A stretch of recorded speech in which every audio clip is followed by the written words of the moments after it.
सर्वप्रथम मैं सम्मानीय वरिष्ठ सदस्य को यह महत्वपूर्ण विषय उठाने के लिए धन्यवाद देना चाहूँगा और साथ ही उन सब माननीय सदस्यों को भी धन्यवाद देना चाहूँगा जिन्होंने इस चर्चा में भाग लिया और महत्वपूर्ण सुझाव दिए। लेकिन सबसे पहले मैं यह कहूँगा कि संस्कृत और कंप्यूटर के प्रश्न की अपेक्षा इस विषय पर अधिक व्यापक चर्चा हुई है।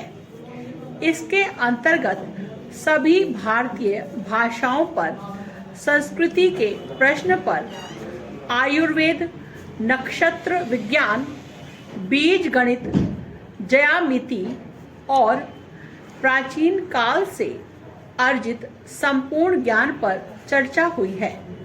और मैं यह कहना चाहूँगा कि इस प्रकार के चर्चा पर न सिर्फ विज्ञान और प्रौद्योगिकी मंत्रालय या इलेक्ट्रॉनिक्स विभाग द्वारा बल्कि शिक्षा, स्वास्थ्य तथा अन्य क्षेत्रों द्वारा भी विचार किया जाना चाहिए।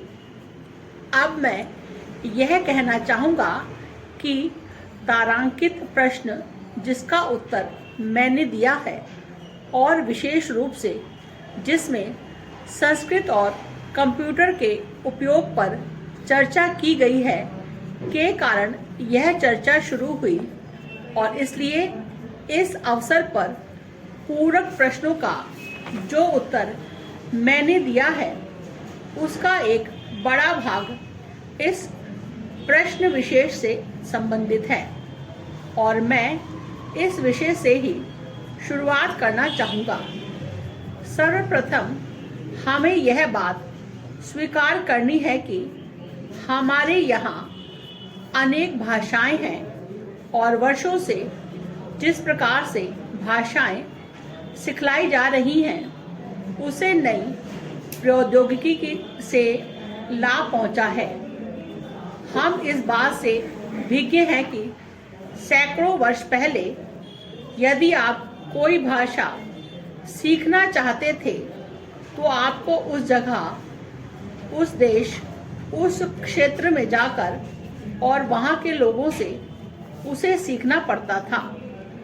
आप उस भाषा को कक्षाओं में सीखते थे, लेकिन आप आज प्रक्रियाओं के अनुकरण द्वारा, जिसमें पहले ग्रामोफोन रिकॉर्ड सम्मिलित था, फिर कैसेट, वीडियो आदि द्वारा आप स्वयं उस प्रकार का वातावरण बना सकते हैं और इस प्रकार न केवल शब्दों और व्याकरण के संदर्भ में बल्कि आप उस व्यक्ति के समान वह भाषा सीख सकते हैं जिसकी यह मातृभाषा है।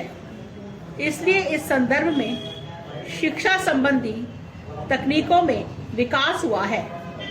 इसी अर्थ में मैंने पहले किए गए प्रश्न और उसके उत्तर में संस्कृत सीखने और पढ़ाने में कंप्यूटर के उपयोग का उल्लेख किया था।